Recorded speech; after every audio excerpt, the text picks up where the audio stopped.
Coming up in a newscast tonight.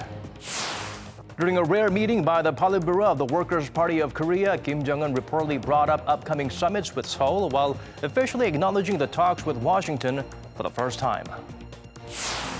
At a major forum, Chinese President Xi Jinping vows to open up Beijing's markets while presenting an alternative vision to Trump's confrontational trade policies. A South Korean professor of Japanese descent reveals new pieces of evidence on Japan's sex slavery during World War II. His translated version of crucial documents are expected to play a pivotal role in disproving Tokyo's denial of its wartime atrocity. News Center begins now.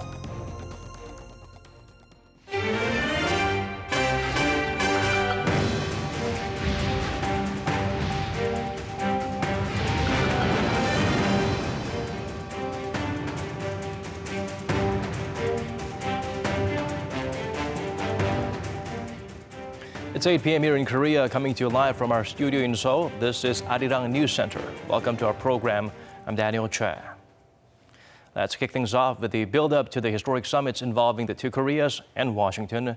North Korean leader Kim Jongun officially brought up the meetings with the South and the U.S. during his session with the Workers' Party Political Bureau. Though the intentions are unclear, according to Seoul's Unification Ministry, this is a positive sign. Lee Ji-won has our top story. With two historic summits ahead, North Korean leader Kim Jong-un chaired a key meeting earlier this week. The Politburo of the Workers' Party of Korea held a meeting on Monday, and it's the first time such a meeting has been reported in 3 years. Kim Jong-un, the chairman of the party and of the State Affairs Commission, mentioned the recent developments on the Korean peninsula as one of the topics, according to Korean Central News Agency on Tuesday. Kim said the inter-Korean talks will be held at the House of Peace in the southern side of the truce village of Panmunjom on April 27th, the first time the details of the summit have been reported within Pyongyang. And along with giving an in-depth analysis of the inter-Korean summit, Kim also mentioned the prospect of U.S. North Korea talks, officially acknowledging the possible meeting for the first time. Kim delivered the strategic and tactical issues the party must focus on, including policies on international relations. Seoul's Unification Ministry said that the report and its mentioning of the upcoming summit was something to keep an eye on. A ministry official met with reporters on Tuesday and said that it was unusual for Kim to mention the upcoming talks. He added that the report addressed Kim's possible meeting with the U.S. President Donald Trump as a dialogue instead of a summit, as the two sides are still working on making it happen. Though the intentions and meaning of the reporting of the meeting cannot be known, the Unification Ministry official said the report on the politically significant meeting could itself be meaningful. Lee Ji-won, Arirang News. President Donald Trump confirmed his meeting with the North Korean leader will take place as agreed, while adding it may happen later than originally planned. He also expressed hopes of a fresh start for both sides. Lee Seung-jae tells us more. President Trump says he plans to meet with North Korean leader Kim Jong-un next month or in early June in order to hopefully reach a deal on denuclearizing the regime. Trump made the remarks at a cabinet meeting on Monday, expressing optimism over the talks and what the summit could mean for the future. North Korea, by the way, as you've probably seen, and we've been in touch with North Korea, we'll be meeting with them sometime in May or early June. And I think there'll be great respect paid by both parties, and hopefully we'll be able to make a deal on the denuking of North Korea. They've said so, we've said so. Hopefully it'll be a relationship that's much different than it's been for many, many years. This comes after the White House had previously said President Trump would meet with Kim Jong-un before the end of May. Trump said direct talks should have happened years ago, but stressed that he was looking forward to the summit.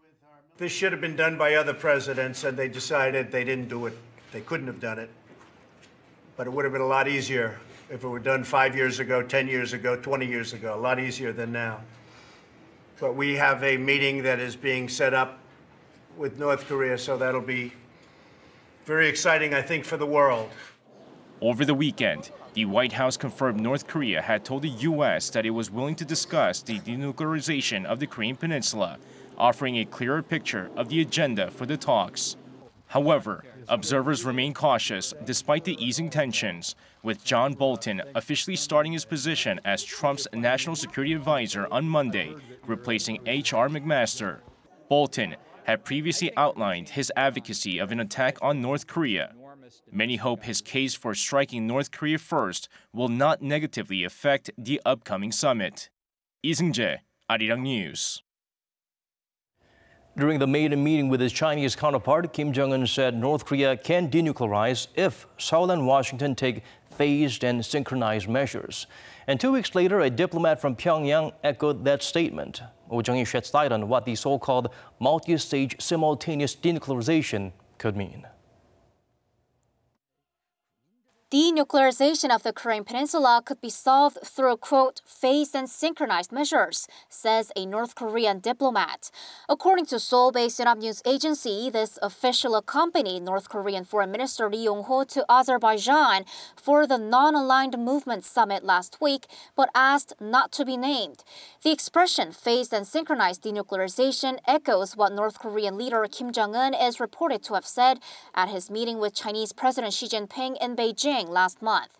According to China's foreign ministry, Kim said North Korea is always committed to denuclearization and that issue can be solved if Seoul and Washington take, quote, periodical and synchronous measures.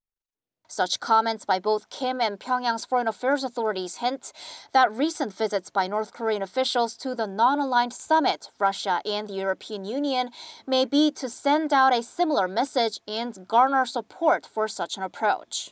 But Pyongyang's claim of multi-staged simultaneous denuclearization stands opposite to what Washington has in mind. Pyongyang wants to break down the process into several different stages and earn rewards for each stage it goes through.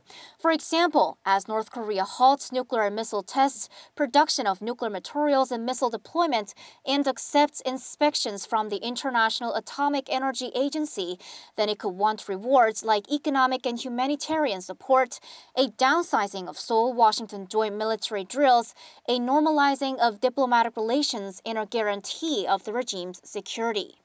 But Washington wants the deal to be sealed all at once. U.S. President Trump views that giving rewards for actions is a mistake of the past. The U.S. is thinking of completing the dialogue all at once, getting a definite answer, and setting the deadline for complete, verifiable, and irreversible denuclearization. There could be stages here, but those, a nuclear freeze, status report, inspection, and dismantlement, will be for implementing the promise. While the U.S. and North Korea have conflicting views on how to achieve denuclearization, there is hope, as there has been under-the-table contact between the two on holding their first-ever summit in 2 months. It's also crucial for Seoul to draw out a roadmap that puts together the two approaches and satisfies both Pyongyang and Washington. Oh Jung-hee, Arirang News. The Hermit Kingdom is carrying out its charm offensive to win some international support ahead of the summits. After sitting down for talks with China's top diplomat last week, today North Korean Foreign Minister Ri Yong-ho met with his Russian counterpart Sergei Lavrov over in Moscow. Before they began their talks, the regime's top diplomat emphasized the need for the two sides to forge stronger relations.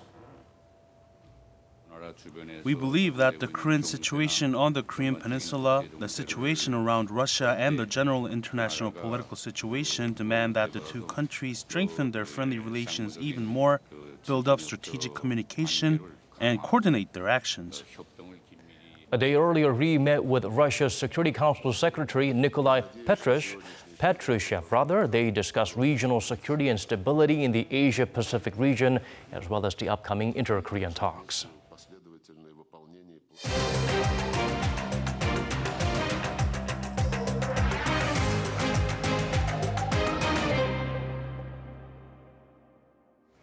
President Moon Jaein met with his Slovakian counterpart, who is visiting South Korea again after his trip to Pyeongchang for the Winter Games. The two leaders agreed to expand bilateral exchange during the sit-down.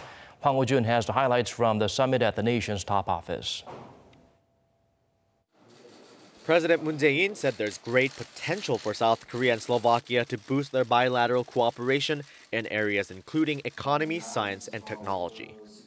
오늘 대통령님과 함께 양국 간의 미래지향적 협력을 확대하기 위한 제반 방안에 대해 폭넓게 의견을 나누고 싶습니다. President Moon was speaking to his Slovakian counterpart, President Andrej Kiska, while greeting him at the Blue House. Though President Kiska did visit South Korea for the Pyeongchang Winter Olympics, this is the first time a Slovakian president has made an official visit to Seoul. President Moon noted that this year marks the 25th anniversary of Slovak independence, as well as the establishment of diplomatic ties between Seoul and Bratislava. He praised the fact that the countries have rapidly developed cooperative relations in all areas in the short time they've had in their diplomatic ties, especially with their bilateral trade volume reaching $3 billion last year, a 160-fold rise from 1993. He also underscored how South Korean companies such as Kia Motors and Samsung Electronics entering Slovakia has created mutually beneficial results for both countries. And he emphasized that Slovakia will not be disappointed if it chooses South Korea to build nuclear power plants or other infrastructure it may need, citing as an example the Baraka nuclear power plant in the United Arab Emirates. President Kiska showed great appreciation for the ongoing bilateral cooperation and said he and his people consider South Korea a close friend. He took great interest in South Korea's education system, policies supporting youth startups, and especially the Presidential Committee on the Fourth Industrial Revolution. Slovakia, like Korea, is struggling with a widening economic gap, youth unemployment rate, and regional division. President Moon explained that the objective of his committee is to spread infrastructure for the Fourth Industrial Revolution to the private sector under the government's initiative. He also pledged to increase cooperation with Slovakia to prepare for the Fourth Industrial Revolution. And regarding the Inter-Korean summit set for the end of this month, President Moon asked for Slovakia's continued support for the denuclearization of the peninsula and the establishment of lasting peace. Hwang Ho-jun, Arirang News. Yesterday, lawmakers called off a planned speech by the Prime Minister who was going to urge them to act on the government's proposed extra spending bill. Today, rival parties have still found no way forward on issues like amending the Constitution. Kim Min-ji has the latest from Parliament. No sign of a let-up in the impasse at South Korea's parliament. A three-day interpellation session at the National Assembly scheduled to begin on Tuesday has been put on hold. That was unexpected since the agenda was set back in late March, when the parties agreed to hold a parliament session in April, and given that it was to address major issues such as the Inter-Korean summit and the government's extra budget proposal. Since the start of the April session last Monday, the Assembly has been at a standstill. The parties are at odds over how to amend the Constitution and divided over how to revise the Broadcast Act to strengthen neutrality. Adding fuel to the fire, a controversy surrounding the chief of the Financial Supervisory Service, Kim Ki-sik, has set the parties even further apart. Kim has been under fire for trips he took overseas, sponsored by financial institutions while he was a lawmaker. Although he denied giving them any preferential treatment in return, the opposition parties have demanded a prosecutorial probe into the matter. For now, it seems the paralysis will linger for some time, with parties sticking to the blame game. The impasse casts a dark cloud over whether the rival parties can get through the stack of agendas, such as the legal procedures for holding a referendum on constitutional revision in tandem with local elections in June, as well as deliberating the government's extra budget bill. Some pundits say that should the rival parties leave the session like this, getting no work done, they will be subject to harsh public criticism. At the end of the day, all sides will have to make concessions, but the question is exactly when and which party will make the first move. Kim Min-ji, Arirang News. Seoul's financial authorities are looking into a major trading error at Samsung Securities. Last Friday's shocking incident led to almost 3 billion non-existent stocks being dished out as dividends to the company's employees. Kim Hye-sung gets us up to speed with the developments. South Korea's Financial Supervisory Service on Tuesday called for brokerages to strengthen their internal control systems in the wake of Samsung Securities' trading error. At a meeting with 17 brokerage firm representatives, the FSS Governor Kim Ki-sik urged the brokerages to come up with measures to rebuild investor trust and strengthen ethics rules for employees. The gathering comes a day after the financial watchdog launched a special investigation into Samsung Securities and stock trading across the sector. Samsung Securities on Friday mistakenly issued 2.8 billion shares to employees instead of issuing them with dividends worth 2.8 billion Korean won under an employee stock ownership plan. The blunder caused the firm's stock price to plunge by more than 11% during trading on Friday. It recovered slightly before the markets closed, but the incident raised concerns over the firm's trading system and moral hazard issues as some employees sold the so-called ghost stocks. On top of the special investigation launched Monday, the Financial Supervisory Service plans to do a 9-day on-site inspection into Samsung Securities starting Wednesday to look into how it sold the ghost stocks which were neither issued nor even existed. Samsung Securities CEO Koo Sung-hoon apologized for the blunder Sunday, but the dividend debacle rekindled concerns that some brokerages could engage in naked short selling, which has been banned in South Korea since the 2008 global financial crisis. The firm's woes deepened on Tuesday as South Korea's National Pension Fund suspended direct trading with the broker on concerns over stability. As of Tuesday morning, over 200,000 Koreans signed a Blue House online petition demanding tighter regulation and punishment for the employees involved. Kim Sung, Arirang News. Washington officially began taking the next steps on revising its free trade deal with South Korea. According to Inside U.S. Trade, a media outlet on American trade policy, Trade Representative Robert Lighthizer asked the U.S. International Trade Commission for an economic analysis on the effects of the amended bilateral trade pact.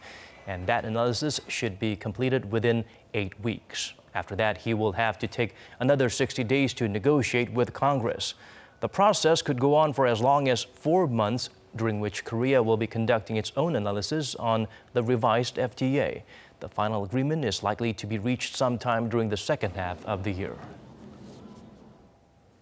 Chinese President Xi Jinping revealed Beijing's economic plans while showing willingness to open up China's market.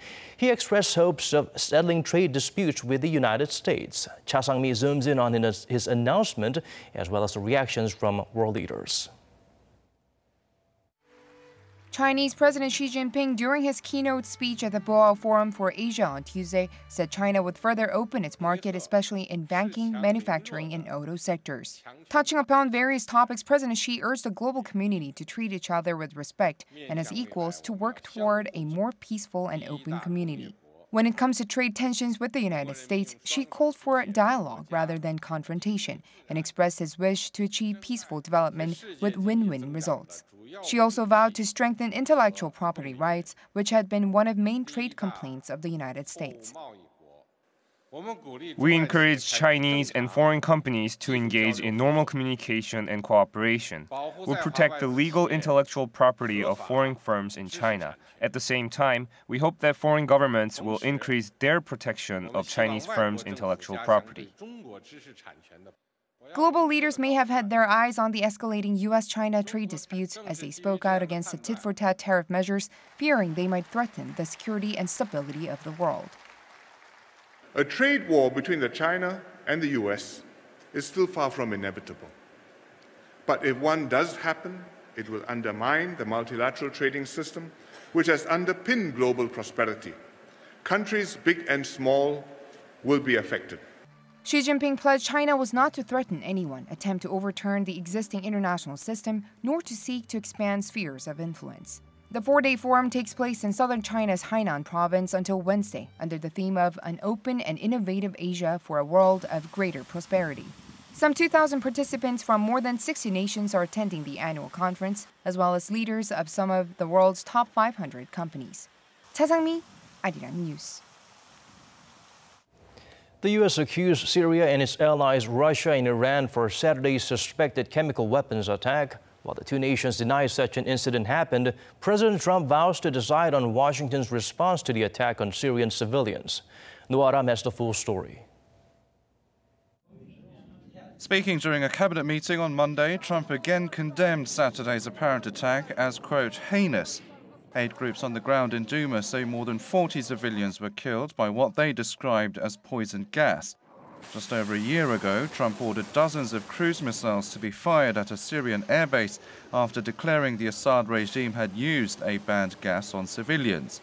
In Monday's cabinet meeting, he did not rule out another U.S. military attack on Syria, adding Russian President Vladimir Putin may also be held accountable for supporting Damascus. He may. And if he does, it's going to be very tough. Very tough. Everybody's going to pay a price. He will, everybody will. Mr. President, is U.S. military action, is it off the table as it relates? Nothing's off the table.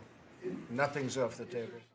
Syria and its allies, Russia and Iran, have all denied there was any chemical attack. The Russian military also said its officers had visited the apparent site of the attack in Duma and found no evidence to back up reports of poison gas being used. Amid the deliberations at Washington, the U.S. and Russia clashed at the UN Security Council, which was meeting on Monday to discuss the issue. U.S. envoy Nikki Haley said Washington will respond to the alleged attack regardless of whether the Security Council takes action or not. Russia's UN envoy warned America of, quote, grave repercussions if it carries out an attack against Syrian government forces. Noaram, Arirang News. A professor from Korea's Sejong University revealed a file that may play a pivotal role in ensuring Tokyo does not run away from its wartime atrocities. He claims the translated materials stand as solid proof of their military forcing women into sex slavery. For details, we turn to our Kim Jongun. A Korean scholar of Japanese descent is revealing for the first time an official Korean translation and explanation of Japanese documents that can serve as crucial evidence of Japan's wartime sexual slavery. Yuji Hosaka, a professor of political science at Sejong University, is originally from Japan but acquired Korean nationality in 2003 after residing in Korea for more than a decade. During a press briefing on Tuesday where he revealed his book of compiled documents to the public, he said that he hopes to shed light and provide logical evidence on the issue of Japan's wartime sexual enslavement of Korean women. In the past, we were able to learn about the truth behind the comfort women issue through the words of the surviving victims. But me and my team felt that we needed more to take a step forward in proving the logic behind this, so we published this book. The book contains Korean translations of some 80 Japanese documents collected since 1997, along with their links to the comfort woman issue. It also includes testimonies from actual victims, then Japanese soldiers, and then reporters, who confirm that Japanese troops actually forced women to serve as sex slaves during the period. With Korea's Ministry of Gender Equality and Family deleting its collection of comfort women issued related documents from its website last year, Professor Hosaka's latest book now stands as the only publicly available source of such documents in Korean. Kim Jongun, Arirang News.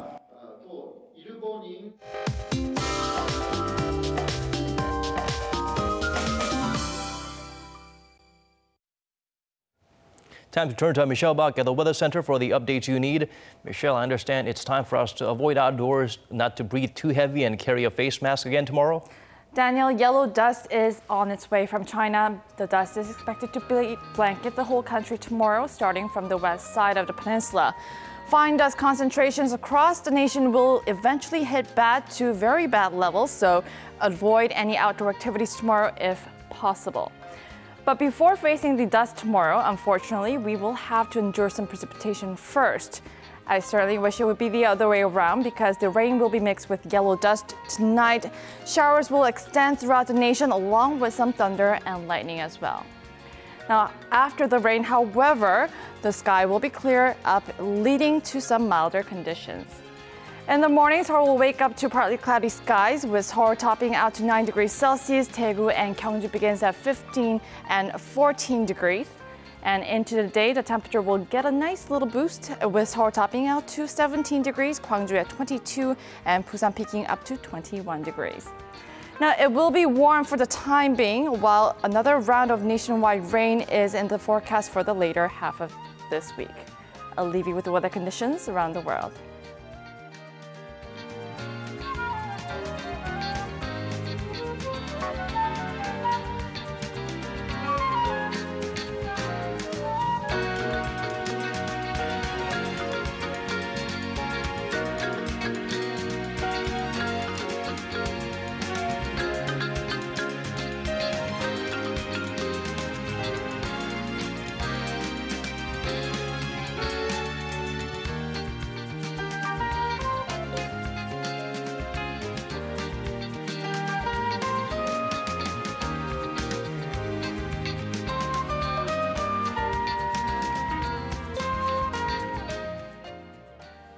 That's all we could squeeze into tonight's edition of Arirang News Center. Thank you for staying with us wherever you may be tuning in from. Good day or good night, depending on your time zone.